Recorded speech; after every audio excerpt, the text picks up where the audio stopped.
Hoje tem folga no Brasileirão, mas no fim de semana tem Goiás e Grêmio, tem Internacional e Corinthians. E fim de semana também tem Fernando Melidieni e Orlandinho, os caras do tênis aqui em Lajeado.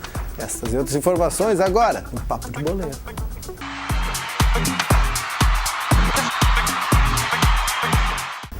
Muito boa tarde, Diogo Botti.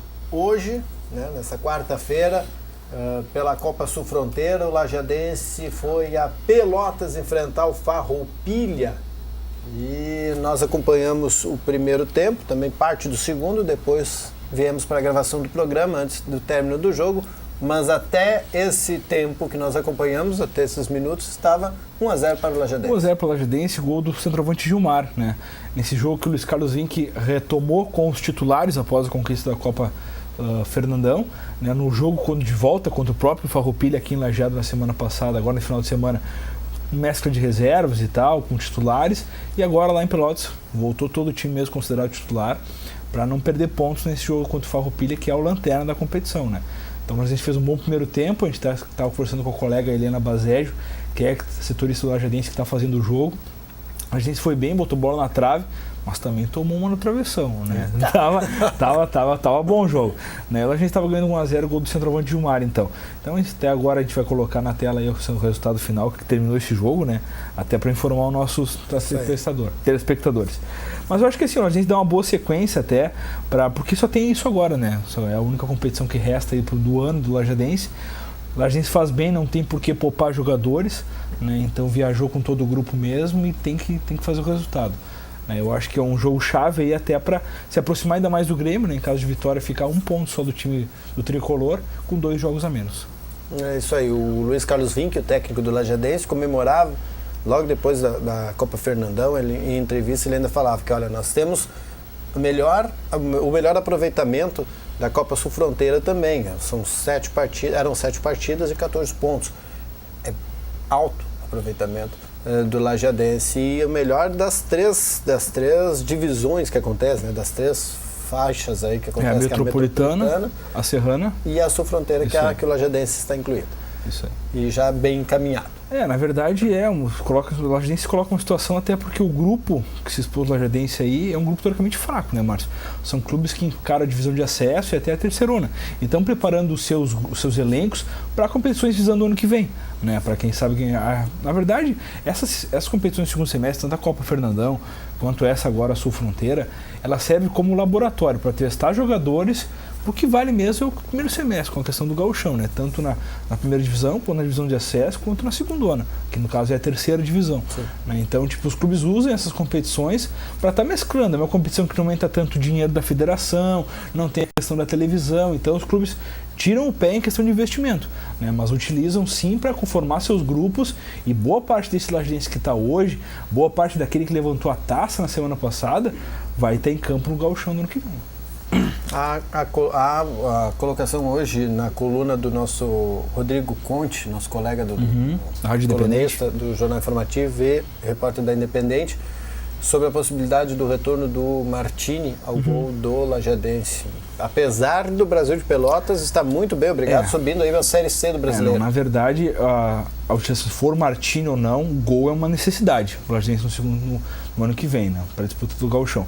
O Giovani é um goleiro regular, mas ele não é um extraordinário goleiro e nem um goleiro bom, é um goleiro regular apenas, né? Ele tem falhas didáticas, assim, de funções básicas do que o goleiro tem que fazer, questões de saída de bola, de dar rebote, ele tem defeitos nesse sentido, assim, um goleiro que ainda precisa amadurecer um pouco mais, é jovem ainda, né, pouca idade, precisa um pouco mais de experiência, na verdade, para se tornar um goleiro confiável, que hoje ele não é. No próprio final contra o Guarani de Venâncio, já naquela pressão do Guarani de fazer o seu gol que daria o título, né, porque já passávamos dos 40 minutos já, o Giovani entregou bolas assim, nos pés do atacante de Guarani, aí faltou a qualidade para botar a bola para dentro.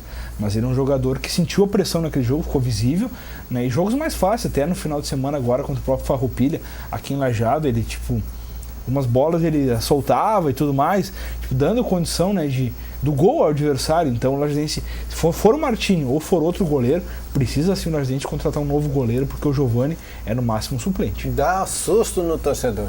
Dá susto, 40 soltando bola na área, não, né?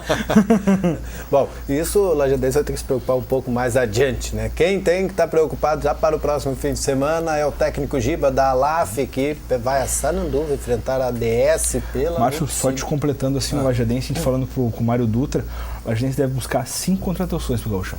5 nomes. 5 nomes. 5 nomes novos aí, jogadores que chegam para ser titular. Beleza, um baita reforço, né? Baita reforço, Voltando então, o técnico Giba, na Lupicínio Rodrigues, vai no fim de semana a Sananduva enfrentar a ADS e Teutônia pega Bento Futsal. O primeiro jogo do mata-mata aí agora, né? A LAF precisa voltar a se concentrar, com bastante tempo sem jogar e tal, precisa retomar aí o ritmo para já encaminhar essa classificação. O jogo de ida lá e o jogo da volta aqui em Lajeado pela questão dos critérios, né? A LAF teve melhor campanha do que o Sananduva, a ADS. O jogo lá vai ser um complicado, foi um dos adversários que ganharam da LAF na primeira fase da Lupicínio Rodrigues, né? Na verdade, a LAF teve 2 derrotas, uma para a ADS e outra para o América, né? No final de semana. Né? Então, já teve esse jogo agora, precisa retomar o ritmo, até visando a própria Série Ouro, né? Que ainda não tem suas datas ainda, mas deve ser na sequência, né? Porque não pode mais, tem que terminar esse ano esse campeonato. Não pode mais adiar, né? Então, a LAF é um jogo complicado lá, a ADS costuma engrossar o caldo, que nem diz o outro, nos seus adversários lá, independente se for a LAF, se for outro clube, né? É uma equipe também que surpreendeu, né? Tipo, até né, em condições aí de falando, é uma equipe que já vem numa ascensão há bastante tempo, já há alguns anos, né? Agora na Lupicínio que fez uma campanha mais ou menos irregular, mas agora, tipo, eu acho que é um jogo complicado para a LAF, mas claro, pelo que a LAF já mostrou nesse ano, principalmente nesse semestre, o jogo é jogo de vitória. Beleza. No fim de semana, o CTC vai ser palco dos melhores tenistas do mundo, Fernando Melidiani, e também uma das maiores promessas da atualidade, que é o Orlandinho, além, é claro, de muitos outros tenistas aqui da região. O Super Tênis RS, né, Márcio? É uma competição aí que vai movimentar o CTC, clube aqui de Lajeado, que é um dos, além do mini futebol, tem o tênis também como uma força, né, dentro dos seus associados. Nessa competição, além dos sócios, vai ter muita gente de fora mesmo. E o jogo de abertura, de apresentação, no caso um amistoso, né, vai ser contra o Meligeni, consagrado, tenista brasileiro, tenista que disputou a Olimpíada e tudo mais, contra o Orlandinho, que é uma das esperanças aí do Brasil, por quem sabe, sucessor do Gustavo Kirta, né, que é o grande nome do tênis do Brasil de todos os tempos. Né? Então é uma troca de gerações, assim, né? O Meligeni teve na mesma categoria do Guga e tal, ele é mais velho que o Guga, né? O Meligeni está com 43 anos, né? E o Orlandinho tem 16, então tipo, é uma condição ali que coloca 2 tenistas de níveis diferentes e de idades também muito diferentes, né? Então, e o Orlandinho é um jogador, um atleta que vem numa ascensão muito grande, ele faturou o Wimbledon em duplas, né? O brasileiro juvenil, o ano passado, então é um jogador que tem totais condições aí de se manter entre os grandes tenistas brasileiros, quem sabe no futuro próximo aí ser o número 1 cabeça-chave do Brasil. Isso aí vai acontecer no fim de semana aqui no CTC, o Clube Tiricaça, e aí até sexta-feira nós vamos dando mais detalhes como vai. Aí hoje eu falei ligar e tu liga, tu consegue o telefone e tu ligar, alô, quem fala é Fernando. Fernando, né? Não é o Meligeni, é o Fernando, né? Fernandinho, tá bom? Fernando. Então tá. Diogo Botti, os gremistas estão a cantar pelo Rio Grande do Sul, a arena é nossa? Que coisa, né? O presidente Fábio Koff, né? Isso aí é... Bota a pá dele, pau de palmas, é o presidente Fábio Koff, que conseguiu jogo político total, né? Uma semana antes da eleição no Grêmio, o presidente Fábio Koff anuncia que a arena está de acordo para fechado para ser do Grêmio, né?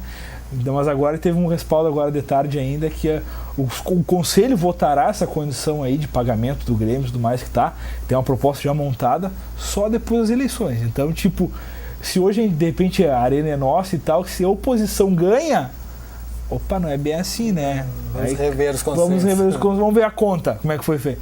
Então, tipo, isso é um risco que o Grêmio corre, mas sim, tá bem alinhavada a questão da arena, dos direitos da arena, na verdade, o Grêmio poder usufruir a questão de bilheteria e de espaço físico mesmo, que a arena tem as questões dos aluguéis e tudo mais, o Grêmio poder usar isso aí.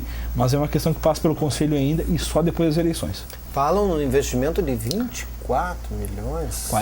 148 milhões. Não, mas por ano? Não, o investimento total. Ah, sim, não, mas 24 milhões por ano. Na verdade, 14 milhões, 16, conforme o ano ali, é dividido em 24 meses, assim, um consórciozinho, assim, só 14 milhões por ano, né? Um consórcio, né? Fantástico. E o Grêmio deve começar nesse acordo firmado com a OAS a partir de 2016, a desembolsar esse valor. Bom, de qualquer forma, já é meio caminho andado. Sartori e Tarso Genro que perderam um cofre desse na vida, tinham que ter para garantir uma semana antes da eleição. Verdade. Cabo eleitoral bom, né? Bom, vira voto. Bom, no fim de semana, aliás, agora tem Goiás e Grêmio lá, nós já falamos um pouco ontem aqui. Com o Rodrigão, exato. Mas dá para... Tem alguma novidade em relação a ontem? Não, na verdade fica fechado. O Filipão deve fechar o treinamento aí, mais mistério e tal. Tipo, não deve revelar o time só sexta-feira, assim, véspera do jogo, até porque, de costume, ele tem feito isso durante a TCE dos jogos, os treinamentos, ele não costuma abrir muito não a questão do Grêmio. E o time mesmo só deve ser conhecido no final de semana aí. O Grêmio tem 2 ausências confirmadas já, o Dudu e o Barcos, né? Ambos suspensos, o Barcos por expulsão e o Dudu por terceiro cartão amarelo. Né, o que deve mudar aí o retorno do Luan, né, que estava na seleção brasileira sob seleção olímpica, né, retorna e deve assumir a questão da titularidade ao lado do Lucas Coelho. E o Internacional que vem com reforçado agora para sábado. Tem reforço do departamento médico, né, voltaram a treinar ontem o Cláudio Vinck, voltou também o Wellington Silva, né, e dois a mais reservas, né, deve voltar a compor o grupo do Dunga para o final de semana, que deve ter o retorno do Arangues também, que volta da seleção chilena, deve ser reforço de peso aí, e o Wellington também que volta do departamento médico, que também é titular. Então o Abel vai ter o meio campo dele com os titulares, né? Se ele quiser botar aqueles jogadores que vinham atuando, né? Tanto o Wellington, Arangues, Alex D'Alessandro, e aí fica a dúvida quem será o terceiro meio no lugar do Eduardo Sacha, né? Já jogou o Patrick, pode jogar o Valdívia, né? Ou pode até surpreender, deixando o Rafael Moura e inserindo o Nilmar como segundo atacante. Então isso pode acontecer ainda, mas o Abel também, é só mistério no Beira-Rio. Bom, ontem, na terça-feira à noite, nós tivemos Série B. Série B, se vocês vissem a produção que eu tenho, é fantástico. Aqui, a Série B, então, ontem de noite, 19h30, o Boa Esporte fez 3-0 no Vila Nova e o Atlético Goianiense fez 2-0 no Avaí. E hoje tem jogos da Sul-Americana e também da nossa digníssima Copa do Brasil. Que momento. Ontem, na Sul-Americana, o Estudiantes fez 2-1 no Peñarol e o Cerro Porteño fez 2-1 no Lanús. Jogos de ida ainda. Agora, jogos de volta já. Pelo mesmo campeonato, o Achipato enfrenta o São Paulo hoje à noite. São Paulo tem a vantagem de 1-0, ganhou em São Paulo. Às 22 horas, a Universidade Serra Valerro enfrenta o Bahia. O Bahia tem vantagem de 2-0. E o Goiás busca a recuperação contra o Emelec, já que perdeu por 1-0 o primeiro jogo lá no Equador. Bom, e a Copa do Brasil também tem. 22 horas, o ABC enfrenta o Cruzeiro ganhou o primeiro jogo de 1-0. O Flamengo, todos os jogos às 22 horas da Copa do Brasil. O Flamengo enfrenta o América de Natal, o primeiro jogo o Flamengo ganhou de 1-0 lá. E às 22 horas também o Atlético Mineiro enfrenta o Corinthians. O primeiro jogo foi 2-0 pro Corinthians. É isso aí. Feito o Carreto por hoje, nós voltamos com Papo de Boleiro amanhã, depois do Redação Informativa, aqui na sua TV Informativo, também no www.tvinformativo.com.br. Até mais. Um abraço.